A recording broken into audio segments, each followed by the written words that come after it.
Paso City Council for Thursday, March 20th, 2025. It is 9:02 a.m. Mayor Johnson is present and presiding, along with Mayor Pro Tem Chavez, Representative Acevedo, Representative Maldonado Rocha, Representative Boyer Trejo, Representative Nino, Alternate Mayor Pro Tem Fierro, Representative Limon. Mayor, we have a quorum. The first item on the agenda is presentation, discussion, and action on the City Council Strategic Budget Development Workshop to help shape funding priorities in alignment with community needs and the city's fiscal outlook in preparation of the FY 2026 budget.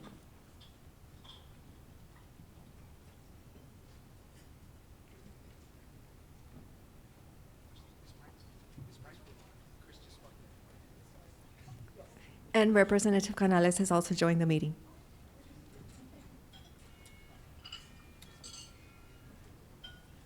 Well, good morning, everyone.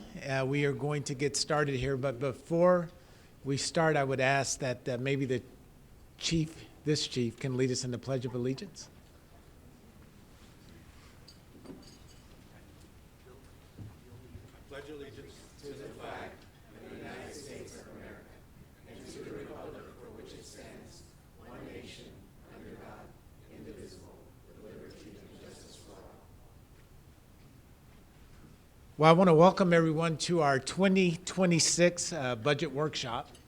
And I think this is a unique format, and I really think you're going to enjoy today's presentations. And I want you to know there's been a lot of work put into this workshop, but I want it to be fluid. I want you to be engaged. I want you to ask questions and be an active participant in today's session. So without further ado, we got a lot to get through, but again, you're sitting at different tables, get to know your neighbors, get to know the people that you work with, but enjoy today's session.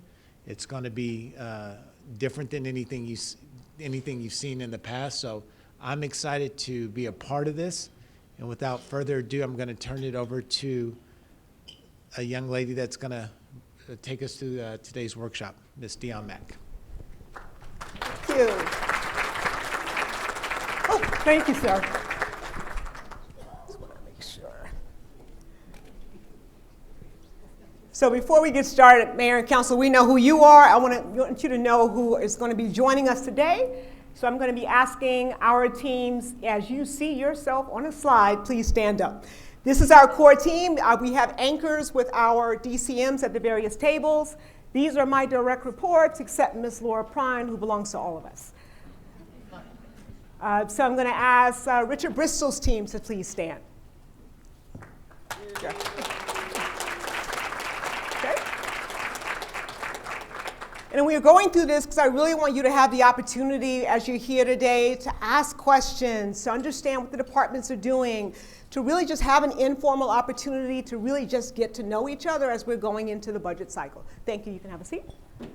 Mr. Cortinez and his team, please stand. Thank you. Ms. Cody and team, please stand.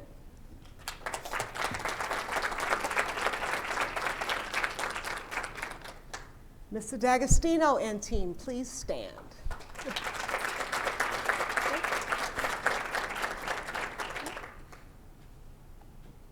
Araceli and team, there she is. Thank you so much. Yvette and team, please stand.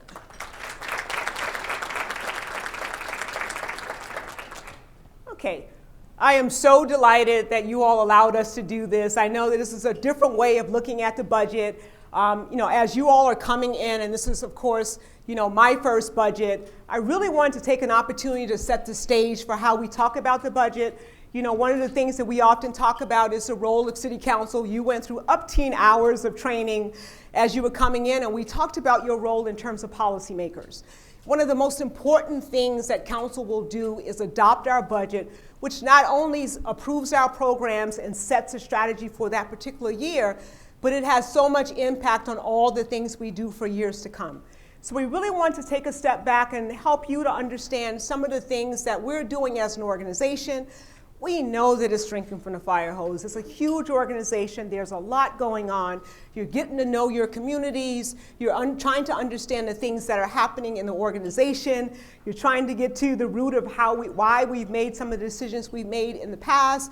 And I really want you to roll into August when you're making that decisions with a good understanding and talking points about the things that are going to be important for our city and why the decisions need to be made when you make that final vote in August. And so we'll be going over, I'm going to just talk a little bit about some key operational focuses. There's some things we've been working on that are aligned to the strategic plan that I just want to bring front of mind for you. I won't spend a lot of time on that. I really want to use this time to open it up to some questions if possible. We are going to be talking about the general fund. Although we have a larger budget than just general fund, that's the one that people focus on most because it is supported by property tax. And then we want to use some time to really have council help us to define the priorities. I think oftentimes we go into budget, we send out our surveys, and we're not necessarily taking a step back to ask you what you see as the most important focus areas in our city. Once you define those, that's going to be our chime-in survey. That's going to be the way that we're structuring a lot of our presentations and things moving forward. So that's going to be one of the key things that we're going to be working on together today. We're also going to be talking a little bit about the 2026 budget process. It's a bit different than what we've done in the past. So Ms. Bonnie Condover will be doing a presentation for you at the tail end of the presentation. As you can see on the agenda that's in front of you, I've really tried to build in flex time here. I really don't want to be the talking head. You know, when we think about these processes, we usually go with 26 presentations and with 27 slides each. You might capture things, you might be able to ask one question, but I don't necessarily think that's the only way that you can learn. And so we really hope that this time together will be valuable for you, with you asking the questions that are important to you within the context of your learning and the way that you want to receive that information. So I will go through the table of contents real quickly. As I mentioned, I started in the position in September, so I'm new to this process just along with you. And the way I think about the work and my approach has really been focusing on 4 key things. You know, when I think about my work and my opportunity to be able to execute the plans that you put forward, the things that I think are most important is to invest in our people. Take care of the people who are taking care of our community. And so you'll hear me talk about our staff. You'll hear me talk about what it means to have the proper resources. We talk about the budget and that being the largest part of the budget. There's a reason why. We don't make widgets. You know, the things we do require a person to answer the phone, a person to do the striping, a person to answer that emergency call.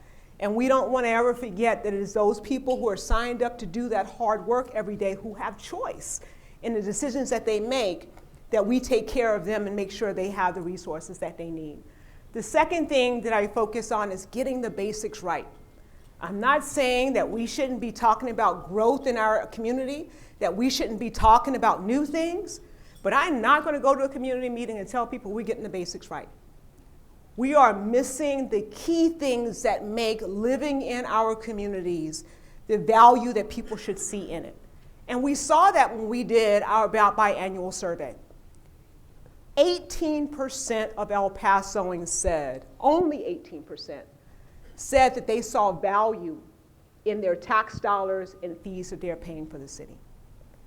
And we know in the last 5 years, with the challenges that we've seen from COVID and the vacancies that we've held, we've seen a diminishment in our ability to be able to deliver those services. Whether it is the positions we've lost in the police department or our ability to be able to execute our streets and maintenance teams. You know, you think about your day-to-day work and what that means. It's like if you go to a Jiffy Lube and you're going to get your oil changed, do you think it's okay if I have nobody show up for work today? I've got a 24% vacancy rate at that department. And when I think about streets and maintenance and the work that we do, driving in this morning, I went through a traffic light that was out. I saw a young man from streets and maintenance over there fixing that traffic light. They do that 24/7. If I didn't have him available to do that, then I would have had 4 police officers standing there directing traffic who's not available to take a call. So there's a domino effect that happens within our organization when we're not able to do the critical work that's necessary for our community. And so when we start talking about budget, I'm always going to think about it from long term. I'm always going to think about it from the basic services that we're providing, whether it is talking about keeping our medians clean, talking about the long-term strategy in terms of what we need to be doing for our staffing in key areas, because at the end of the day, people are not going to dream big things for our community when we can't do the basics. If you can't live on your block and be proud of it, nobody's going to want us talking about downtown development or talking about a deck park or talking about any of those things, because the street that I live on, where I pay my taxes, isn't up to the conditions that I can feel proud of in the city that I live in, and that's not okay. The third thing I focus on is transparency and accountability. People might not like what I have to say in terms of the truth, but people deserve the truth. Here's what we're doing in terms of the dollars that we have. Here's the challenges that we have. I'm not going to always say we can't do things, because we need to talk about how might we, but sometimes that means it's a trade-off. And one of the things you've heard us talk about is how do we engage communities in those conversations, because oftentimes they will help us to understand what the priorities are and make those choices a lot easier. And so part of what we'll be talking about today is going out in the community, gathering that feedback and that information, because we're never going to have enough dollars to pay for absolutely everything that we have in this community. The fourth thing that I focus on when we talk about the work is really ensuring that we're thinking about transparency in the work that we're doing, ensuring that we are providing people the opportunity to take part in the work that we're doing. So I'll be talking a little bit about program-based budgeting, because the question I get was, I don't know what y'all doing with all that money y'all have, and why can't I have X? It's kind of valid. You know, we said, well, this line item, this you transfer, and that's the airport. People don't want to hear that. So we've got to figure out how we tell that story and make sure we keep it plain for people in terms of the work. So, you know, as you know, our local government service profile, we have a lot of staff, we have a lot of locations. You know, that is our benefit, that is our challenge. When we talk about the work and our responsibility, it is to take care of the things we own, and it's to take care of the human beings who are helping us to provide that service. We're talking about preserving what our community means and the fabric of it and the things that we stand for. We have over 250 plus facilities, you know, and structures within the city of El Paso. 3.5 million square feet. Last year in our budget, we included $4 million to take care of that. And so when we start talking about PAYGO, we start talking about taking care of the things that we have, those are the conversations that we're going to continue to have, those conversations to make sure that we're making that alignment and we're making those difficult choices in terms of taking care of things that are going to be important. You know, I'm just walking through City Hall yesterday, and the elevator's out yet again. You know, when we talk about that $4 million that we have to fix all of those facilities, that's a very expensive fix for us. And those are the types of things that those dollars are going to that really are about the quality of life and how we actually provide our service. We're not talking about those dollars going towards things that are the value add. We're talking about those dollars going towards things that keep our doors open. It's a budget workshop, so you know I had to come with the budget. So somebody, when they were running for campaign, said, why can't you fix X with that $1.3 million?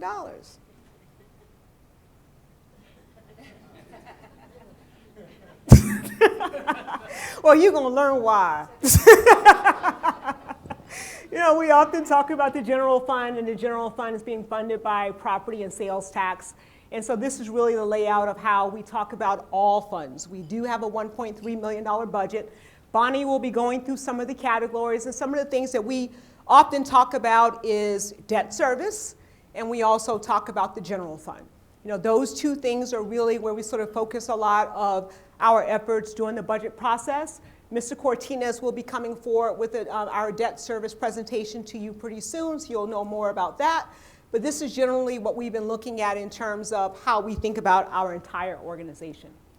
Of course, most of the work we do during budget is really about the general fund. And so we've had this presentation. You've seen it a couple of times now. Robert did a presentation on Monday talking about our 5-year forecast. Public safety generally takes about 57%.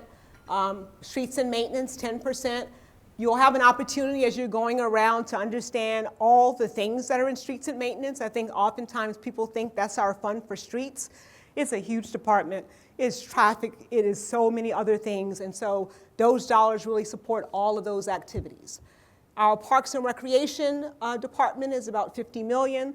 Also another huge organization for us. We have our recreation centers, our senior centers. We have aquatics.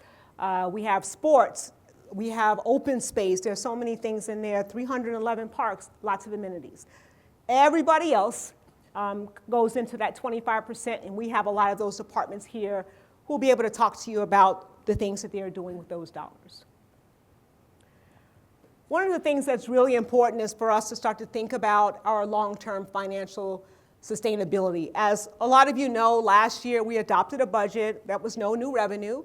And what that meant for our organization was that we foregoed $8.4 million in potential revenue that could have come to the organization.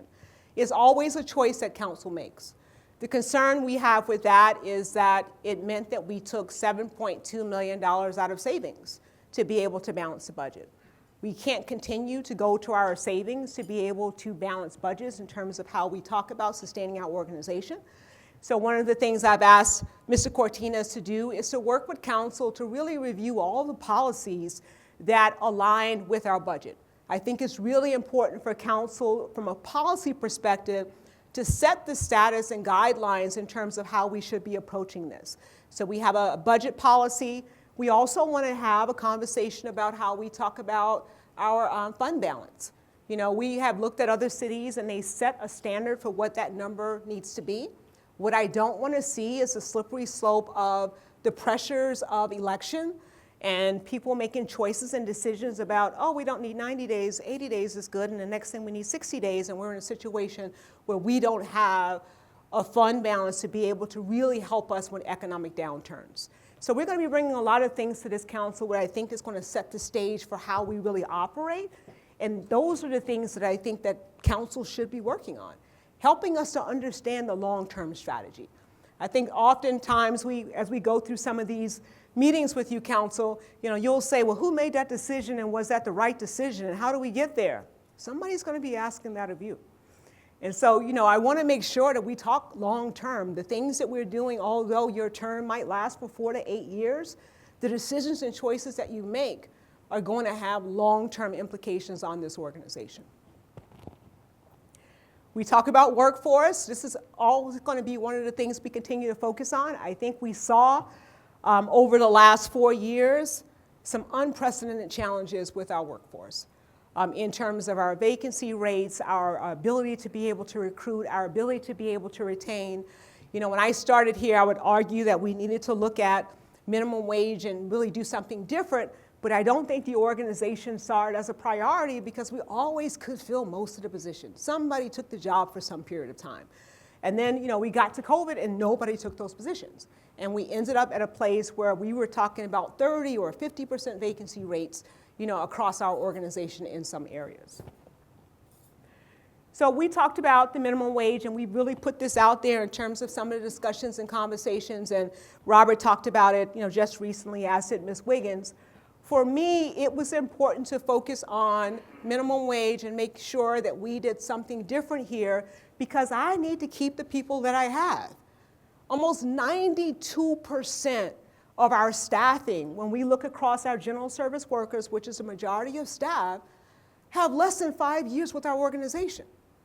Something like 80 have a year. We cannot provide good customer service when the person you look at in the seat next to you is different every day. When the senior leadership is spending all their time in interviews and not actually lifting up and talking about training with the staff that are sitting next to them. Know that when we talk about feeling the pain across the organization, this organization took a $33 million reduction in our staffing plan to be able to balance the budget last year. We added $6 million to that. So it means that the 500 vacancies that I can fill, I need to keep those. It's really important when I talk about service, going back to it is the people in those seats that deliver the service. You know, I can keep saying we're going to get it done, but I am not going to get it done if I don't have trained people in positions to be able to answer the phone and respond when you call. And that's why this was really important for us. One of the things you heard Robert also talk about was taking care of the entire workforce. We've made a commitment that not only are we going to make sure we're looking at the minimum wage, but you need to take care of everybody. If it creates compression and I have supervisors making more than the person, you know, who they're supervising, that's not okay. So we already have run those numbers. It's a part of what we're going to be looking at within the budget. And so we're going to right size and fix those things. It may mean that we may not always have the capacity to pay a full COLA in the future, but we've right-sized the organization in a way that people feel respected in the jobs that they're doing. They feel acknowledged for the years of service they have in the organization. They know that if I tell them I'm going to do something, I'm going to deliver on it, and we're doing it for the right reasons. We're not doing it just because it's nice that the city of El Paso is paying a livable wage. It's because it's the only way that we can provide the service that we've committed to doing through our mission. I hadn't had an opportunity to begin having a conversation with you all yet regarding PD, so I do want to take some time to talk about police and fire staffing. You know, oftentimes we talk about that 57%, but just as we talk about the struggles that we've had with sufficient staffing on our civilian side, we have continued to see those struggles happen on our uniform side of the house. You know, Pete will talk to you about, you know, response time that we've been, you know, tracking for many years, talking about the things that we need to be doing in our community. The thing that sits with me, though, in terms of the numbers that you're seeing, is he has a presentation that he put together, and he talked about staff morale being impacted by the lack of resource and the lack of people to get the job done. So not only do we need to be focusing on wages, we do need to be focusing on the types of organizational cultures that make people want to stay here by providing them the resources that are necessary to be able to get the job done. So when we talk about PD, you can see more clearly here, after 2020, we actually saw declines in the number of officers that we have. You might recall that back in 2016, Pete, we committed to hiring 300 new officers. As you can see, those numbers have been going negative. We just opened our Upper East Side Regional Command. We had projected that we needed an extra 100 people for that facility. The only reason we were able to open it is now we're playing the domino thing that we played for the last 10 years with closed facilities. For our libraries and for our parks, we've been just moving people from a closed facility to an open facility to keep it going. So the Pebble Hills people are now at the Upper East Side Regional Command. So when we get to a place where all of those regional commands are open, we're not going to have sufficient staff if we don't get our hiring back on track to be able to do that. And it takes an awful long time to hire police and firemen. And Pete will be talking to you a little bit about that. You also know we have the public safety bond. So we're really working on making sure that as we open those new facilities, and you're seeing some of those numbers within the fire numbers, to make sure that we open 36 and 38, right? 38. That we have sufficient staff for that. So we have a very robust plan in terms of how we've been looking at our academies. We have been working to make sure that we increase our number of academies. We've gone from 1 at some point in PD to sometimes 2 to now 3. We also have added lateral classes. I think the team has been very creative in any way that we can get people to the table. We have not been capped at the numbers that you see here. If they recruit 50 people, we've got an academy of 50. And so that has not been the thing that has been challenging for us. And I say that because we will be going very soon into negotiations for some of our contracts. It does become really important to us, but it does mean if we do the things that are necessary in our public safety side of the house, it means that, as you saw in that chart, that there is less resource, you know, in other areas of our organization, and it's always about that balancing act. It is always about how we talk about that priority. The next thing I want to move on to is talking about our infrastructure. We continue to see it be one of our key focus areas when we talk to community. When we see our surveys, it's one of the things that we've identified as high need. A couple of things I want to focus on. I know you just saw the progress bond and the public safety bond included in the presentation on Monday, is really talking about our streets and also talking about how we think about our building and land and inventory review. When we did our 2020 plan, one of the things that council asked us to do was look at our building and land and inventory. We have a real estate firm on board right now, and so we're going to be bringing that to executive session pretty soon, looking at all the properties we have in the city, thinking about best and highest use for those properties, and having us not have responsibilities for some of those properties that are really just boarded, or we're just sort of maintaining from a perspective of ensuring that they're boarded and secured. When I think about some of these pieces, council has asked us to think about it in two ways. One, returning these properties to the tax rolls, but two, thinking about it in conjunction with a housing plan that's already underway. How do we utilize the properties that we have when possible to really encourage some of the affordable housing we have across the city? So I'm really excited that we're moving those things forward, and partly because when we sell those properties, we are actually gaining some capital asset dollars that then allow us to reinvest in some of these needs we have across the city without having those be bonded as we move forward. The other thing I think we all have begun to talk about is our street maintenance funding strategy. So as you know, we've been talking about street maintenance for quite some time. I think the community knows that we've been making some investments here. Since 2012, we have invested $340 million in COs. We have $237 million that was approved through our 2022 progress bond. And as you can see, our streets didn't get worse, but they didn't get better. We have $10 million in PAYGO, non-debt funded within our budget. And so we know that the strategy needs to be different. Back in November, council asked us to look at what other types of funding strategies might be available to us to be able to pay for streets. I just want to at least just let you know that one of the things that our staff are really cognizant of is when people talk about affordability in our city, we know that we have to get a handle on how we issue debt and what ends up on our credit card.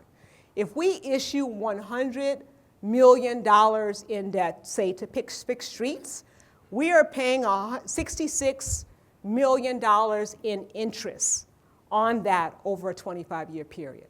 So if we can figure out how to get to a place where it is pay-go, think about the amount of added benefit we can add to the community by not paying that interest payment. So I'll be coming around to each one of the council members with the strategy and the research that the team has done. And then when we have finalized those reports, we will be bringing that back to council for consideration. We know it's the highest area of contention across the organization. Also, as we talk about this, it's a very expensive thing that we need to do across our city. We have over 2,500 center miles, did I get it right? 6,000. It's a lot. And so, when we think about our cities, one of the things that I often take into consideration when I'm talking to some of my colleagues about the condition of their streets and the things they've done, I'm like, we're like 235 square miles and you're like 67. Okay, you're like the Northeast, and that's it. And so when we think about the size of our city, the growth of our city, the number of streets that we have, it's something that we have to take into consideration. And we have to get there for our community. So of course, when we talk about community and economic development, we know that good jobs, a strong local economy, affordability are really important for us. One of the things that we're beginning to think about is the American Rescue Plan Act infused a lot of money into our organization. It was $154 million. We took full advantage of those opportunities to do so many things across our organization, from resurfacing all of our tennis courts across the organization, $6 million. Our health building is $8 million. The clinic was $9 million, $12 million into community and human development, really to help a lot of organizations to be able to provide those services. $14 million into economic development. A lot of the work that we've been doing in terms of Our business support services have really been funded in some of those categories. We have spent $7 million doing cameras across the organization, $6 million on body-worn cameras. And so as we're thinking about a lot of the things that are happening at the federal level, we've been talking to you a bit about, the grants and other things that we're working on. We're talking about the double whammy of those two things. We are going to, these dollars will all be expended by December of 2026. And although they may not impact direct services that we have in terms of program, they certainly will have an impact in this climate right now in terms of what organizations that we're supporting may be able to do. We also are working on our comprehensive plan, and I think that's important as we talk about the work of council, because it really is a document that will be our leading planning document for the next 10 years. We have included as a part of that a housing strategy. Council asked us to look at how we might be able to do a housing study and plan for our organization. We did one back in 2018 at a cost of $1.5 million.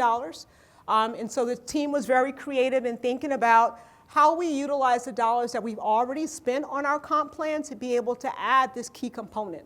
So we're really proud to be able to say we're going to get it done, and we're going to get it done within a time frame that allows us to be able to not only have it as a part of a comp plan, which is a guiding document for us, but also allow us to make some choices and decisions about land and other things that we might have available within our organization.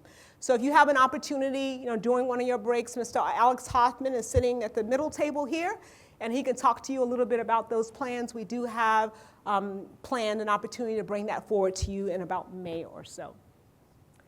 Community experience. One of the things that we've been focusing on, and you've heard us talk about program-based budgeting. The reason that I asked the team to look at that, it was that every time I go out to a community meeting, I get that question. You have all this money, and why can't you do X? And so you realize there's a lack of transparency. So Robert and I joke, but we publish so much stuff. The budget book is 462 pages, and we have all these charts. People don't get it. So when you start to think about activity-based budgeting, what it actually allows us to do is take an item like streets and give you the outcomes for that. So here are our KPIs. Here's exactly what we invest in streets. And then people can really see for the things we care about, here's what it costs. So this year, we're going to be piloting with streets and maintenance, code enforcement, parks and recreation, economic development, and I'm missing one. What's the other one? I got parks. And one more that I can't remember right now. But the whole point is, we're trying to get to a place of always being responsive. Which one? Streets and maintenance. Yeah, so we're trying to get to a place always when we're thinking about how can we tell the story better? How can we have transparency with the dollars that we're spending? How can we help the community understand where those dollars are going? So when you're talking about the things that we're trying to deliver, they can hold us accountable for the metrics that are associated with that. The other thing that we've continued to talk about is really the federal impact. It's a huge unknown, and also, I would have to say the state. There's a lot of things happening at the state right now that could have an impact on our finances, the way that we approve our budgets, the amount of dollars that we might be able to increase those budgets by. We're looking at the impact that happens with the federal programs, a lot of the social services that happen throughout our community. What happens to those organizations, and what does that mean for quality of life and safety within our community? You have been asked to make comment on things that are related to, migration and immigration and things that are happening. But for us as staff, we're very much focusing on what is our strategy to be able to have some impact or be able to present to you what the impact is really across our city of these things that might happen. There's going to be a domino effect of things that might happen if we are unable to provide some health care. So public health will be at one of our boards today talking a bit about the programs that they provide. I'm very concerned with programs that we've had for a very long time, like our WIC program. It's been around for a long time. It's a $5.2 million program. It helps to feed people in our community, and I have an awful lot of staff attached to that. And so, it used to be that we had a good sense of where cuts might happen, but we have no sense right now, and I think everything is very random in terms of what those mean. And so we're trying to keep our eye on the pulse of things that are happening there, and that's why I'm sending you some of the updates. I am really focusing on some of those legislative pieces because it is so critical for us as we're rolling into budget to really understand what our resources are, to really understand what it is that will be happening in our community and where we might need to be able to focus some of our efforts. So with that, I will open it up to any questions you might have. Yes. You mentioned a vacancy rate. Oh, that's Yeah. why we have the mics. Good morning. You mentioned a vacancy rate. Is there an overall vacancy rate that the city currently has right now, not separated out by department? I think the last time I've seen a number is about 25%. Okay, thank you, ma'am. But the way that I sort of look at that is it kind of hides some of the core key departments. When I go back to that general fund slide and we talk about parks and recreation and we talk about streets and maintenance, you'll see some of those spike up even higher. I even had Community and Human Development did a presentation for me just this week, and their turnover rate was 33%. What I know that with the increase of minimum wage that currently happened, a lot of the departments are receiving a lot of applications right now. What is the threshold? Are you cutting that off at a certain point right now? No. You're not. So Okay. what we typically do is a lot of the positions you'll see listed as continuous. Unfortunately, what we've seen over the last 5 years is that even though we might get a qualified list of candidates, we will invite 12 people to an interview, and sometimes we're lucky that 3 show up. Yeah. It is so frustrating. And so we were seeing in Parks and Recreation for a while, even after we hired those 3, we were lucky that even 1 showed up for the actual job. And so we keep our list going, in terms of a lot of the positions that you see in the organization that are core and critical to us. Sometimes those lists are shared between departments. And so it's not just for one department. If a department has that title and a variety, so everybody can pull from that list at the same time. We also have civil service rules that require us to go through a certain process in terms of how we develop and certify lists. So it's really important for us to try to always have that list sort of ready to go because it really slows down our process of being able to backfill. Is there a status update that's provided to the applicant at that time to be able to say, instead of just kind of waiting, where their application is at? I'm going to defer to Mary. So, can you hear me? We got you. So what happens is, while it's open, so we have it, generally it's open for about 2 weeks, and depending upon what the position is, some can be a lot longer. It depends on how many applications are coming in. But what happens, once we have that, then staff members have to go through each and every application and decide whether they're qualified or disqualified. Then what happens is they'll send a letter notification to the applicant letting them know if they are qualified or disqualified. If they're disqualified, they have a period of time where they can submit, supplementary, maybe they forgot to put something on their application. So there's a couple of days that they're able to submit additional documentation that could make them qualified. Then once everything has been reviewed and the recruitment is closed, then a notice, well, if they were disqualified, they already know. The ones that were qualified, they will go onto an eligible list. And so they're told, they'll get a notification that they were placed on an eligible list. And so from there, it's just a matter of if departments interview them or not, but they are notified if they're on an eligible list or if they were disqualified. So they get notified one way or the other. Okay, thank you. Is there any type of, I guess, if there's a referral, is there a referral process that's included in these where there's a referral? Let's say you recommend somebody to get hired, they get hired, you get a little bit of compensation, whatever that might look like. There's no referral policy. Okay, thank you. We're not there yet. Just asking. Yes, ma'am. It could be free parking at the convention center. I don't get free parking at the convention center. Ms. Trejo. Good morning.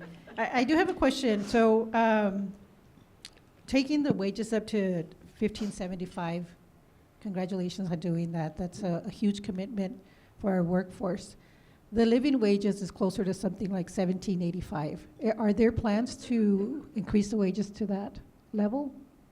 I think it always becomes about budget and our availability of funds. I think we always want to make sure that we're looking across the organization, but remember, when we increase the minimum wage, we're not necessarily touching everybody in the organization.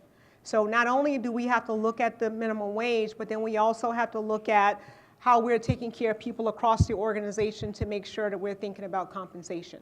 So that really becomes a very expensive formula. I would like to get to a place where we at least can talk about getting to a set minimum wage, but then also talking about some alignment to COLA. I mean, we've kind of been all over the place when we talk about, sort of our increases, and sometimes they're 1%, sometimes they're 2%. Being able to get to a place where we're talking about, one, a base COLA for people, and also I would like to get to having a conversation about performance-based compensation. I do think when we talk about evaluations in our organization, and we talk about folks when they're getting their raises, and we talk about people doing well, I would like that to be tied to some level of compensation, and we haven't done that in this organization for about 14, 15 years. Okay? Yes, ma'am.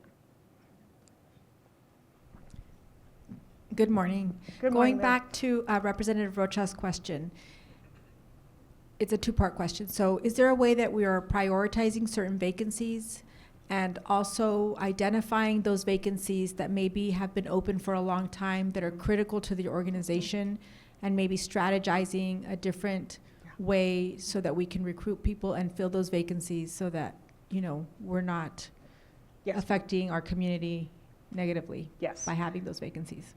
I have the most awesome dashboard, y'all.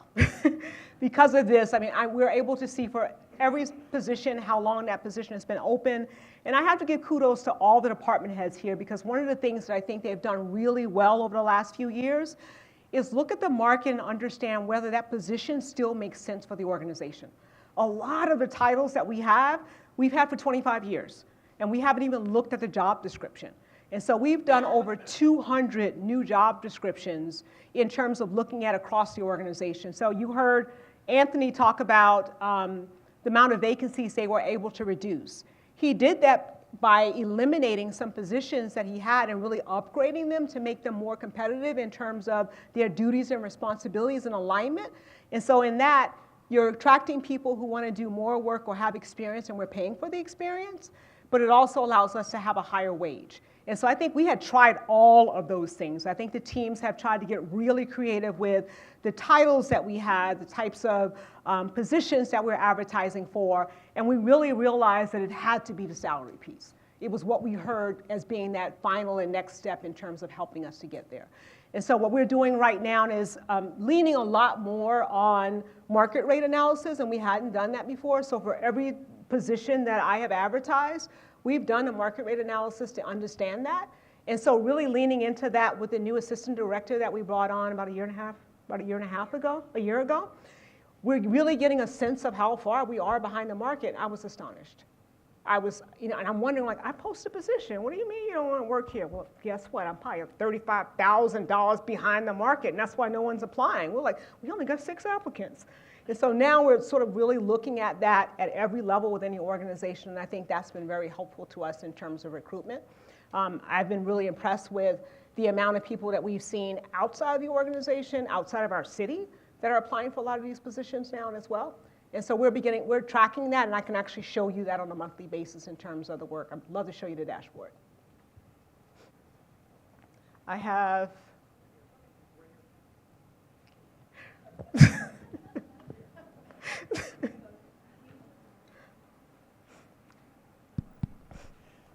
Good morning. Thank Good you. morning. I want to commend you because you have laid out a plan for us that's clearly delineated. We know exactly what we're going to do, exactly how we're going to get there, and I hope that we do reach the goal. Thank you. I think that many times, even beyond constituents, even candidates, we tend to come into this race and make some pretty outrageous promises that are not aligned with the reality of how much money is available in the budget. And I think this is going to really put our feet down to the ground to realize that there's limitations. We want it all. We want it now. We deserve it, whatever it is. But the reality is that we have to stay within the budget. And so the points that you have made have just been incredibly good. And just think, LA city budget, yesterday in the LA Times announced that they have a shortfall that grows to nearly $1 billion, with layoffs nearly inevitable. You're talking about not hundreds, but thousands of people. I'll bet today you're glad you're in El Paso and not in LA. Thank you very much. I'm always glad I'm in El Paso. Okay. I did promise you all a break, but I want to make sure I get all the council members.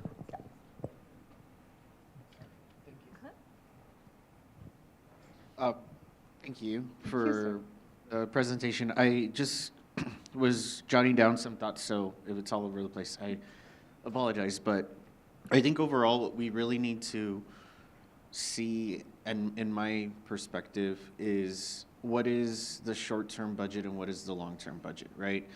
And I think the short-term is obviously what this next budget is going to be, but I think we also need to set a roadmap for the next few years with some goals to make sure that we can achieve those goals in the coming budgets. That way we're still rolling in that budget framework, right? Because, sorry, I think that we could really get to real tax relief by doing something like that. If we're gonna look at, okay, right now we're 70-30 and we've been like that for maybe 20 years or forever. We can't really pinpoint how long we've been 70-30, 70 residential, 30 commercial. How can we start looking at that to say, this next year we're gonna try to go down by 3%. And I had this conversation with you, right? We're gonna go to 67, we're gonna go to 64 and lay out that roadmap to achieve that the next few years. Also, I don't know, this microphone's.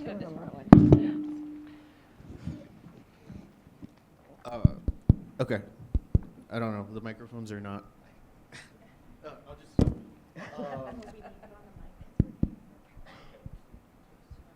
Okay. We'll see if this one works. Well, this one's a little weird too. Anyway,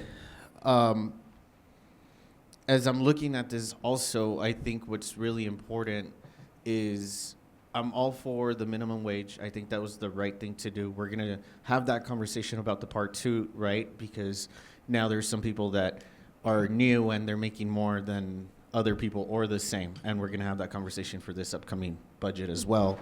But I think we also need to target that on the services that the residents want the most. And I think right now it's the streets, right? You're going to come up with a plan that you're going to discuss with us. And we've had a few conversations about it.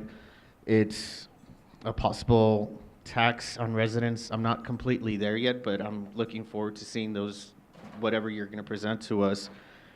I'm seeing that as, okay, so if people want the streets to be fixed, we're losing workers left and right because we're not competitive with wages.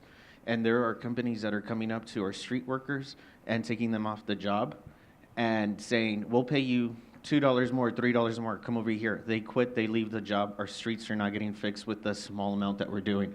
So if we target that and we start paying them $20, $25 or whatever it is, we could do an analysis. We could start working on streets and not lose the people in that sense, right? And so as we're looking at these services, I also want to be cognizant of the taxpayer. The taxpayer is saying, I'm paying this much in taxes, but I'm not getting quality services. Mm-hmm. And some of the reasons that might be is because we've had vacancies that we have not filled, right? You said it's about 25%. But what are we doing to get to quality services? Mm-hmm. And if we target it in that sense with the streets idea, that could be an approach. Just two things I do think is really important. I think all of council recognizes that when we talk about economic development in our community and we talk about attracting those businesses and changing the amount of residential tax burden that we have, that is a long-term strategy. You know, you may not in your seats see the results of that work, but we absolutely have to start that work. And so I don't think that it is possible for us to say we're going to have an expectation in next year's budget or even the budget after that to see that formula change. But I think we absolutely have to stick with what you all have said, is that we need to make sure that we're doing the work with the resources that we have through economic development and with our community partners to bring those businesses to El Paso. But we also know in the presentations that you've seen from Karina, even the deals that you are seeing, you know, we're in a deal space for 2 years and then in a construction space for maybe 2 to 4 years. And so a lot of that is not going to hit our tax base immediately, but it really is about how we do some of those spaces. When we talk about the vacancies in a variety of departments, although it's called streets, all of our street resurfacing are contractual. They're not the same vacancies. And so when I start to show you the presentations in those areas, you're going to see that I have vacancies in our fleet management team. What that means is that it slows down PD and others from not having the vehicle that they need to be able to respond to calls. And so there's this domino effect when that team can't do their work. I may not have the traffic engineer hired to do the work that is necessary to get permits out the door. And so there's a lot of things in streets. It's not just really that tie. Maybe we need to rename it, y'all. And so I think we want to make sure we distinguish between some of those pieces. We have been working towards having a 2-year outlook in terms of budget. I think that is still a doable process for us. I would really be cautious about us trying to project beyond next year just because of this political environment. There are so many unknowns for me until we get a good sense of what's happening at the federal level, understanding the impacts of the state level. I think next year, even if we did a projection, is going to be so much of a guess. But I absolutely welcome those conversations about how we talk about the work that we're doing. I think we're always talking about what those key cost drivers are for the organization, the things that we really know that we can project. We're always looking at contracts and other things across the organization to understand what those impacts might be. And so that's what you saw in the 5-year plan. And so I think that's why we try to bring the 5-year plan, because it is about that big look. But as we said in that plan, I can't predict what the tax rate's going to be. So we have some assumptions there, but we only can provide the assumptions that we know based on past practice. And so when we're in a situation where it's a little bit uncertain, I think that those numbers become a little bit less concrete in things that we can work on. But I'm certainly happy to hear about things that we might be able to do moving forward, because that's why we're here to have the dialogue. Okay? Yes, sir. Ms. Mack, thank you so much for putting this presentation together and having us all in the same room. I'm really interested in the 18% of El Pasoans responding that they did not see the value of the taxes that they were paying. I'm very curious to navigate that conversation even further. I know that I've met with you and Roman and Denise through my Lean Six Sigma project, and having the conversations of the CR process, the 311, and really, at least on behalf of District 5, of communicating to the community of the work where we're at and where we're headed, to communicate effectively. Even I know that I also met with Yvette and her team, for example, the Montwood project, the Montwood extension. And I know that's been a conversation for many years, but I think if you could use us as your elected body to really communicate of where we're at and where we're headed, and just periodically communicating that to the community could also help. Just because what the community does not know, right? Exactly. And so I think definitely, the communication and using our offices to communicate, even by district offices, of the current programming that's happening, where we're headed and where it's headed, so that they could understand kind of the process that is taking place. And I know I did ask for some one-pagers from our staff, just of the information that I could essentially share with the constituents, so that they ensure that, even if a project is $20 million, it's not going to be done overnight. And there's a lot of stakeholders that get involved in the process. But even in that first 6 months, there might have been already $1 million or $2 million that were already spent to do the planning, the developing, the communication between the CRMA and whatnot. But it's really essentially communicating to the community of where we're at and where we're headed. And again, thank you so much for putting this together. And I thank you for the opportunity. Council, you are the ones who have the direct line to constituents. So when you have ideas about things we might be able to do to improve that communication, I so appreciate you helping us to think through that. We know that we don't have unlimited resources to launch, campaigns regarding, communications, and it really is about word of mouth, using a lot of what we have in terms of our internal resources to be able to develop those things. I want to make sure that my teams are out there because I think, high touch, having a conversation with people makes a difference, but we know that that can't be all the time and everywhere, but we are working on some of those pieces. So thank you so much for what you're doing. We can, I think I lost my mic. If we can replicate that across the city as well.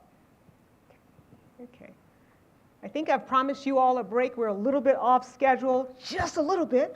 So after you all have a break, the next thing we're going to do is I'm going to have the department heads associated with the boards that are around the room, and we're going to call it speed dating. So I want you all in pairs of 2 or more to have a conversation with the departments. It's very unstructured. It really is about you getting to know the operations. They're going to talk to you about community impact, more so about budget. Here's what we're doing with the dollars. What are the challenges that we're seeing? We have department heads from every department here, so you also have opportunity to speak to any of them. They have their tents. You've seen their pictures. And so we're going to run that through our next activity, which will be our real-time survey.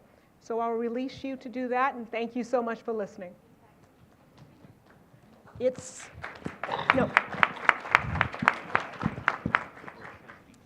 are going to run to... Council, is there a motion to recess? Second. There's a motion and a second to recess the special meeting. All in favor? Anyone opposed? And the meeting is in recess at 9:58, and we'll reconvene at 10:15. We'll need a motion to reconvene. There's a motion and a second to reconvene the special meeting. All in favor? Anyone opposed? And the meeting is back in session at 10:13 a.m. Again, Council, we have about 10 minutes per board. Then we're going to be moving into our lunch. Ask hard questions of the directors. I hope you enjoy those discussions.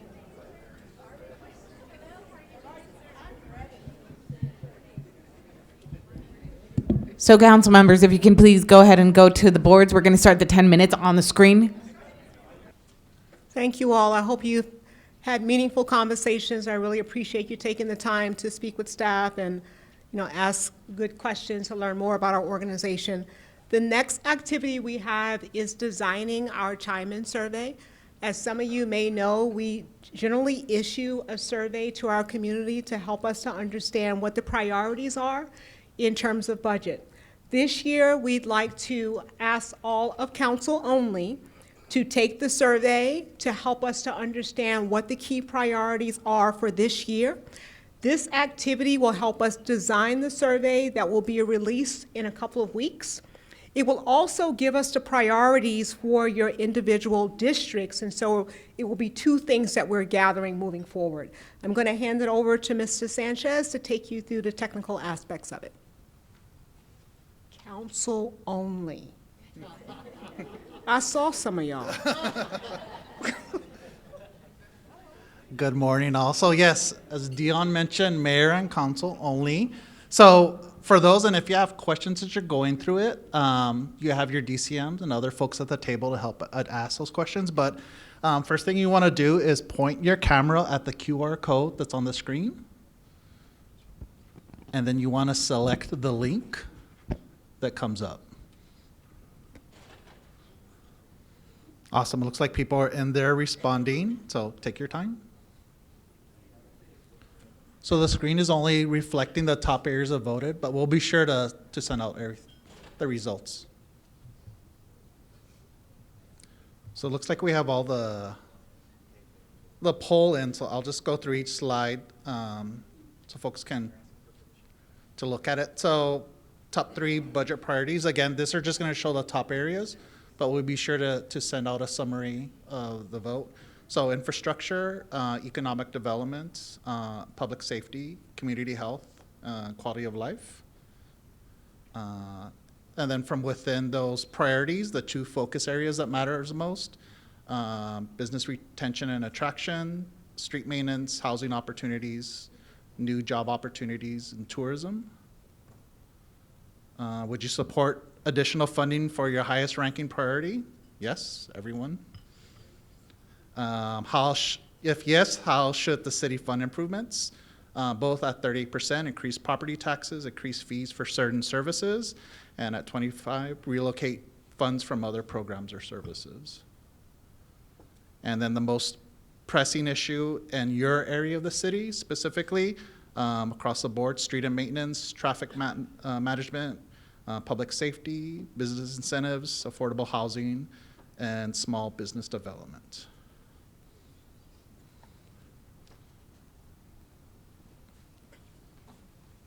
So again, what we'll be sending out to you is we'll be building a survey based on your top priorities, and you'll be seeing a summary of not only the feedback that you've provided today, but also this survey before we move forward with distributing it.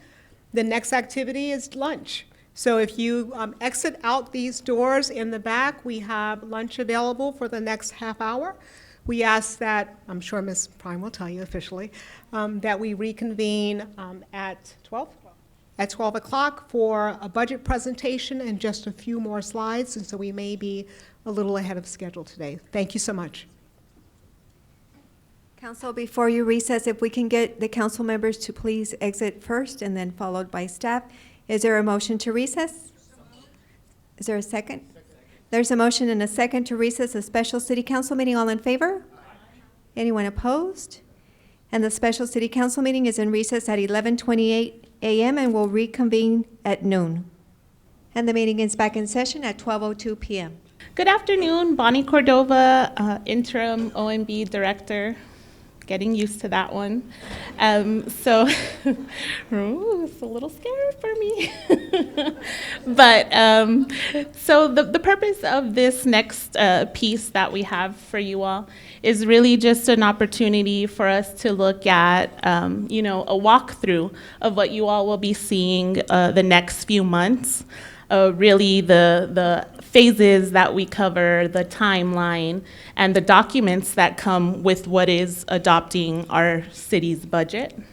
And just some key components that we want to cover today. Again, budget process with our phases, our timeline, the documents and policies. We also want to touch on, I know Ms. Mack mentioned earlier, right, the whole concept from the public. Our budget is $1.3 billion. What are we getting for it? So we'll dive a little bit deeper into detail on the funding structure, property tax rates as well with SB2, and again, council budget requests. So this might be the millennial in me, right? Throw a quote in the presentation. But if you really look at it from the city's perspective, a budget is what is going to portray our values, our aspirations. What does the city value? What do we aspire to be? So that's that was there, trying to set the tone for these next couple of slides. The budget process, again, have a picture here that kind of shows more of the graphic side of what we're going to be going through within the next couple of months. Again, we start with our requested budget, goes into preliminary, proposed, and adopted. And again, right, city staff, departments execute the budget. So as far as our requested budget, and part of why we're here today, right, it all begins with our citizen feedback, our feedback from mayor and council that'll drive our priorities, that'll drive those decisions in making our budget. So from our aspect, our office, right, it's our main bread and butter of what we do, our service that we provide, is creating those budget parameters with the idea of departments continuing their FY25 services. Anything additional will come through, department budget requests, and those are all up for approval. Again, our office handles all the position budgeting, so departments really are in control of entering their revenues and their operating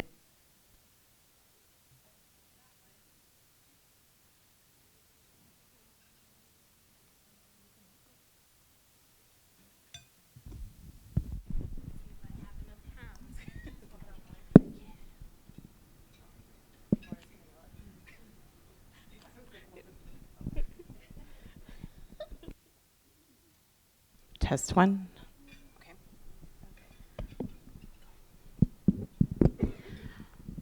All right, so ooh, after let's get situated.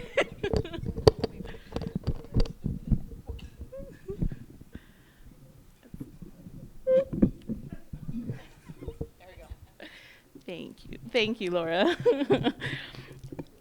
So from our requested phase of the budget, we then move to our preliminary budget, right? When our revenues equal our expense, that work that's brought forward to balance the budget, we are required to bring a balanced budget, adopt a balanced budget. Turns into the preliminary phase. And again, this is where we present in front of Mayor and City Council.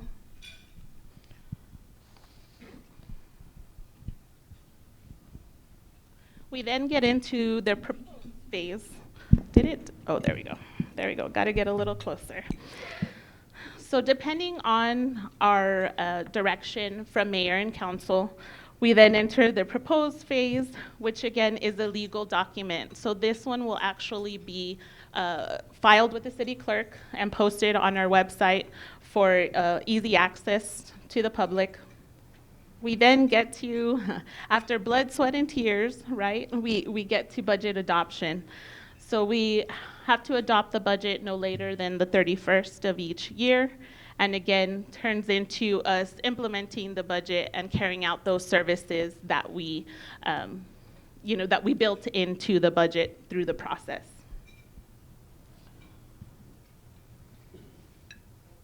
So our next steps, right?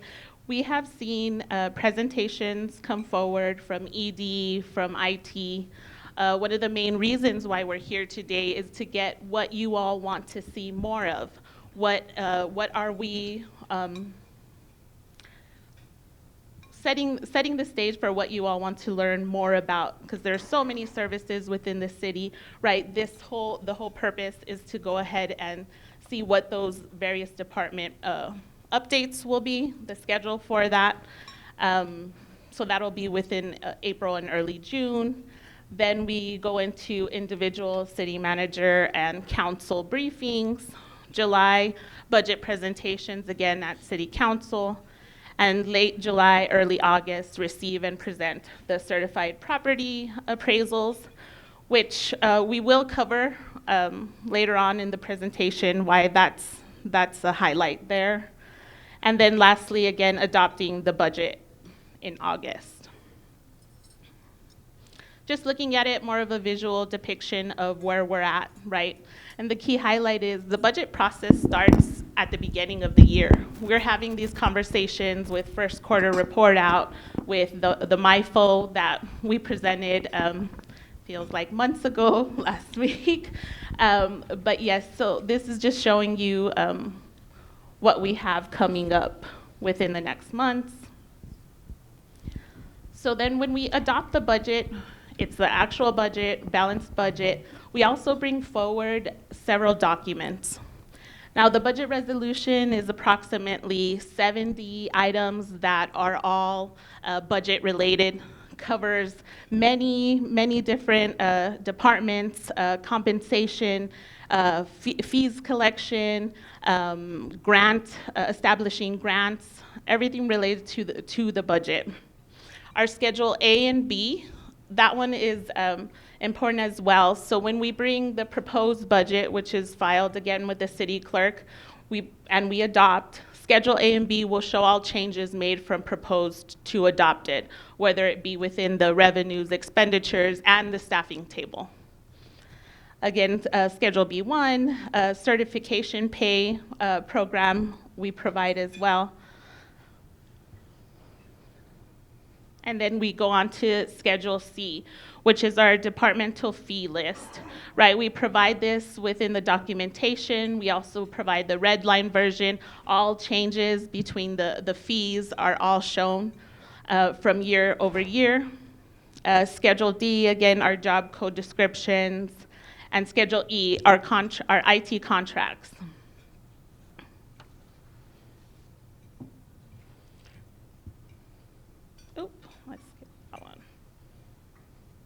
So as mentioned before, we have an actual budget policy document. So this is going to be really what guides our process, our long-term planning, actually explains our operating contingency and reserves and the stabilization funds. We plan to bring this to FOAC and City Council this year. It was last approved in May 2023, so we have that opportunity there.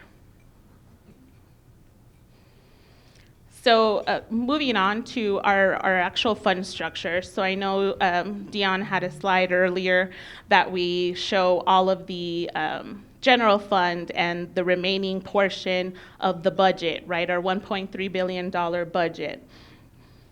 So what does that look like? How can we communicate that we have 45% general fund, 55% non-general fund that is already been established for a purpose?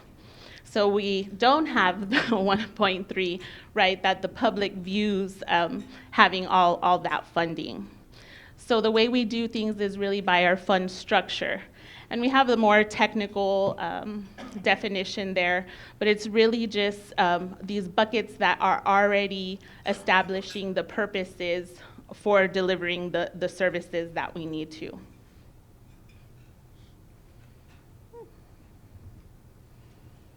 So this is what it looks like, and we've seen this slide before, right? That 45% general fund, 599 million, and everything else non-general fund. So we're all familiar, right? Property taxes, sales taxes. This is our general fund. Provides funding for numerous amounts of departments. Just mentioned a few on the slide. So that's why the focus is so heavily on the general fund. So we can move over to, let's talk about what else makes up our $1.3 billion budget. So we have the CDBG, right, which is all of the funding that we get from HUD. Our debt service fund, 120.9 million, right? And if we're fiscally responsible, we are always going to pay our debt before operations. And my shameless plug will be that our CFO will be presenting the debt service presentation in April at FOAC. And then we have the capital projects fund. So this is separate from anything that is tied to issuances. It's really funding for our PAYGO, right, vehicle replacement. It's our parks amenities, facilities renovation budget is all within that capital projects fund. Special revenue funds, again, 153.6 million. Legally restricted funds for a specific purpose. So we think of our grants, we think of TERS, economic development, and a hot tax. Then we get into our proprietary funds, which really total 422 million. We break them out within the city, so we have enterprise funds. We have, so you think airport, ESD, and then our internal service funds, which is our fleet management fund, and we're self-insured, self-insurance fund. So I said we would cover this earlier, property tax rates.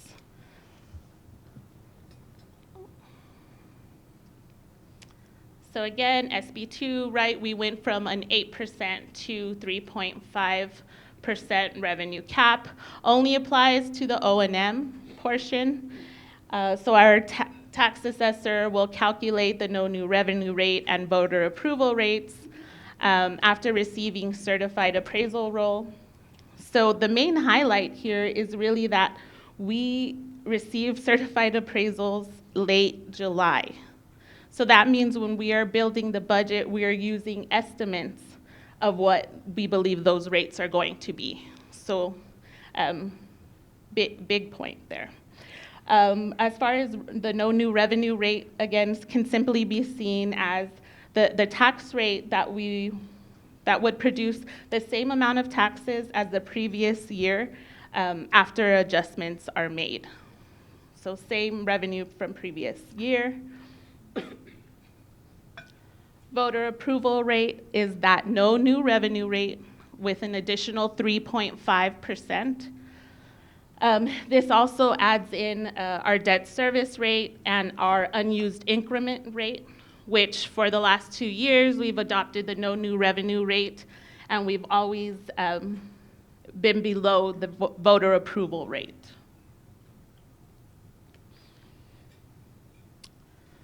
So just moving on to our council budget request. Last portion, almost done, I promise. City Council really has the opportunity to submit their council budget requests to our office throughout the entire process. We really encourage that they be done earlier. A lot of staff time goes into it, and to have the best estimate provided, we do try and get those requests submitted to us early on. There's a lot of coordination between all the departments within the city to get those CBR estimates. And again, just providing that, covered that one, sorry. And just providing that, the link to the SBR application, some instructions, and we'll be further doing individual briefings with council on getting you all set up to submit those requests.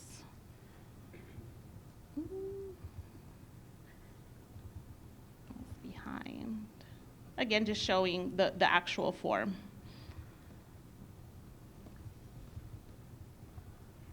Any questions? It's a lot to cover in the next few months, but we'll get there. All right. You're hard to follow, Ms. Mack.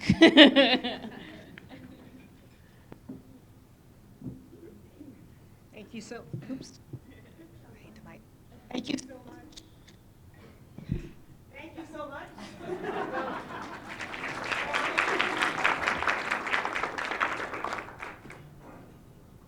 Say, Bonnie is one of our interim team members who's been with us for a long time. It really shows that we have depth within our organization. We promote people, we have people who can step into those positions. So I'm incredibly proud that she's going to be taking us to this budget this year.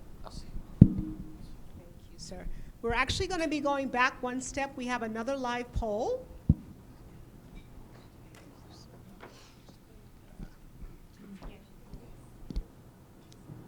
And before we go through that, you know, we're fans of surveys, and sometimes we rarely focus on the things we're doing incredibly well.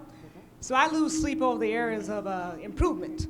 So as you're going into this poll, I want to just sort of focus on the things you might want to hear us talk about and bring to council. As I said in the beginning, one of the important things for us is always taking a step back and understanding how we can be better.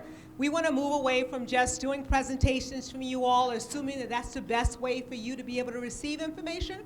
So the next poll is going to ask you for topics that you'd like us to bring forward to council.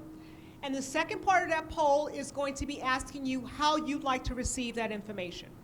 We know that sometimes it's best to have a one-on-one.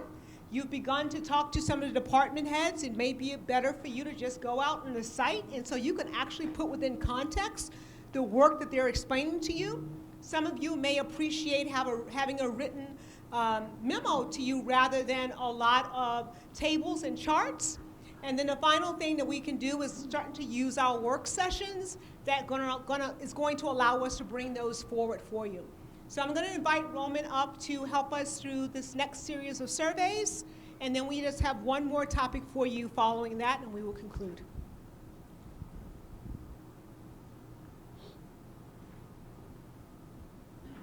No number.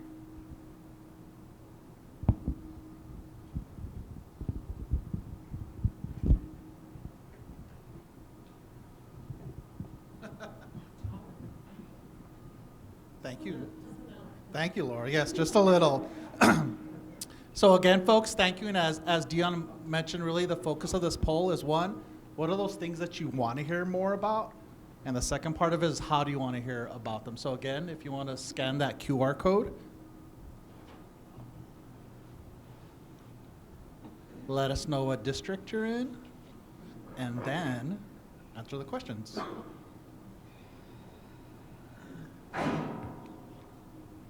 Yes, only the council, reminder, only the council, no one else. And again, on the presentation, it'll just show us the top items. However, we'll be sending out an update with the entire results. So top 5 key topic areas for more information were police department, street maintenance fee, expanding the tax base, and a comprehensive plan updates, as well as street maintenance and improvements. Overwhelmingly, one-on-one meetings was a preferred method with a good mix of site visits and tours, briefing summary document, and work sessions as well. So with understanding that, Dion's going to present a look ahead and what our next steps are.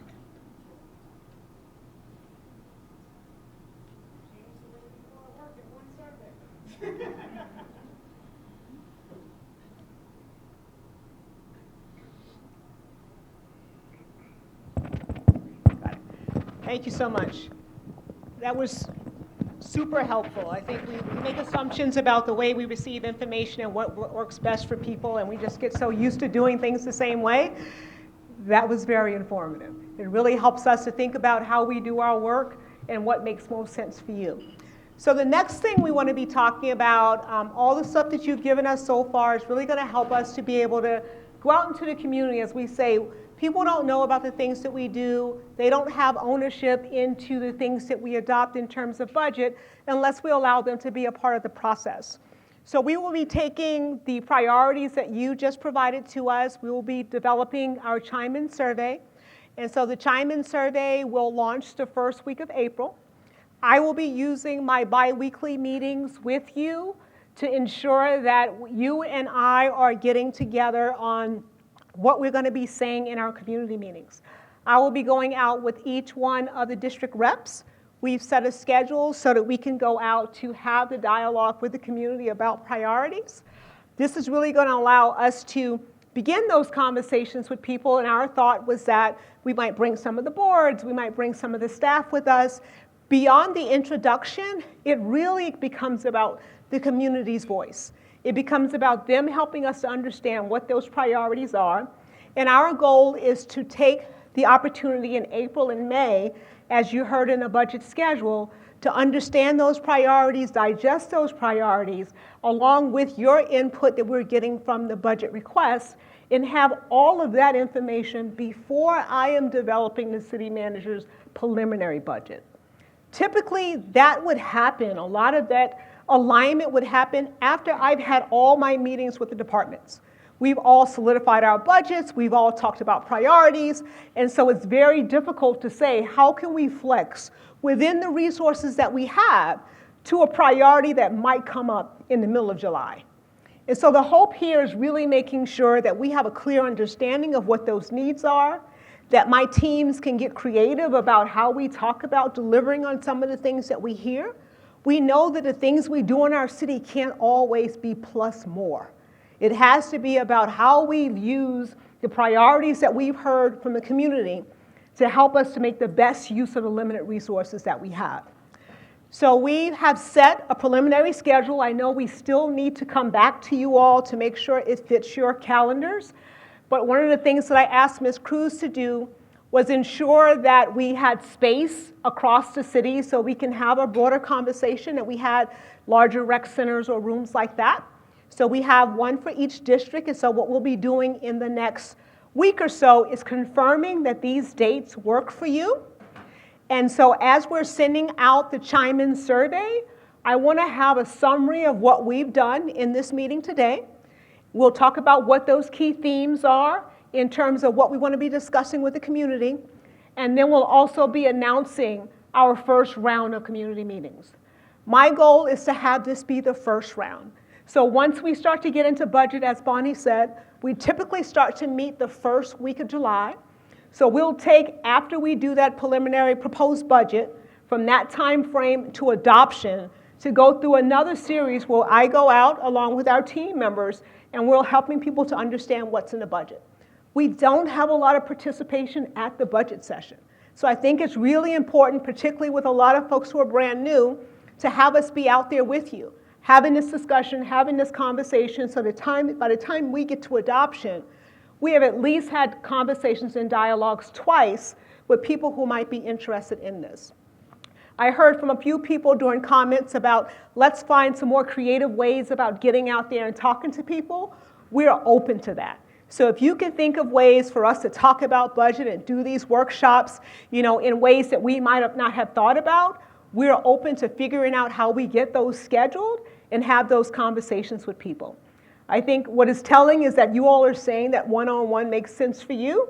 If I can get out there and have more one-on-one conversations with small groups that make people feel comfortable asking the questions, I think that is where we're going to build trust in our community around the things that we want. So I welcome those opportunities if you do have ideas.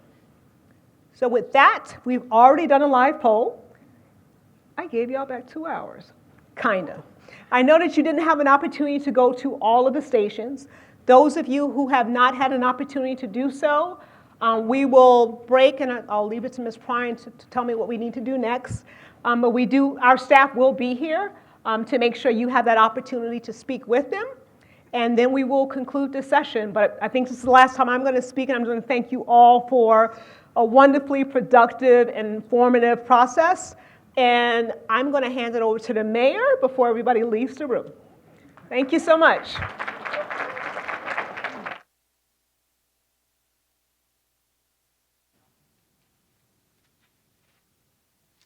Well, I wasn't let's see, is this working? I have to get closer to it. Okay, well, I wasn't expecting to be a part of today's program, but I guess Ms. Mack got me up here because of the things I said at the campaign. First, I think we should, let's thank our facilitator, Ms. Dion Mack, for doing such a good job today. And I want to thank the departments and the entire staff that came out today for making this possible, because there's a tremendous amount of work that goes into putting something on like this. So it just didn't happen overnight. So, I want to thank you, your teams that have done this. And I also want to thank each of you for participating today, because you were active, you were engaged, and that is what makes a session like this successful. So thank you guys for doing that. And we all know that there's challenges ahead of us. We know that what's happening in the political environment will affect El Paso. What's happening at the state level and what's happening at the federal level is going to affect El Paso. So this budget cycle is going to be one of the most important budget cycles that we have ever done as a community. So it's important that you take the time to be a part of this cycle, get involved, help us, because again, it is going to be a tough year for budgeting. There are a number of other headwinds that are going to affect the city. So again, getting involved is the way that we can make sure that we can overcome that. But what separates one government from another is their employees. And I often talk about how organizations can go from being a good organization to a great organization. So what does that look like? How do you get on a pathway of going from just being good to great? And it looks like a number of things. Here's some examples. But it's excellence in service. If we could provide excellence in service, you will be on the pathway of going from good to great. It's a commitment to the mission. We all know the mission of this city. Once you're committed to the mission, you will be on that pathway of going from good to great. You also have to break down organizational barriers. You have to streamline organizations and be very effective on your services and how you deliver those services. you also have to work together. You have to work together. Because if we don't work together, the job of moving our city forward and getting on that pathway of good to great gets more difficult. So I challenge each of you to work together. We are one team, we are one family. And each one of us have the same goal in mind. It's to move our community forward. And that's why we're all here. And I'm going to leave you with this, and I think I'm getting it close to being right, but Ms. Mack pointed out that, remember, we can't dream big if we can't do the basics. And that was a profound statement. We can't dream big if we can't do the basics. We are going to be the city that other municipalities envy because we have the talent here in El Paso to do that. We want other communities to come here and say, what are you guys doing? You're doing it right. So remember, I will promise you this, that when we do this next year, some form of this, Ms. Mack, you'll be able to measure going from good to great. You'll start seeing the metrics, but we have to work together. I'm so proud of you guys, and it is El Paso's time, so thank you.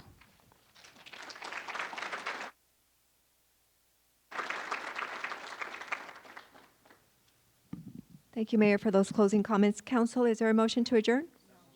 Oh, I'm sorry. You're going to recess? Okay, for how much? Do you want them to continue? It's, okay, so then no action is needed right now because you're going to continue with the rounds. Okay.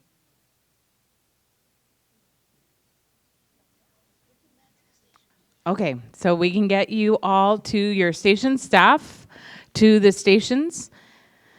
And once again, council members, you are going to be given 10 minutes to chat with the departments.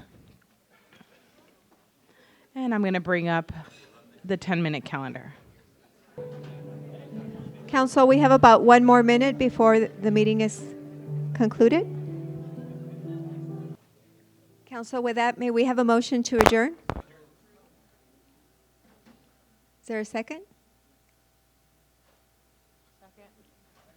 There's a motion and a second to adjourn the special city council meeting. All in favor?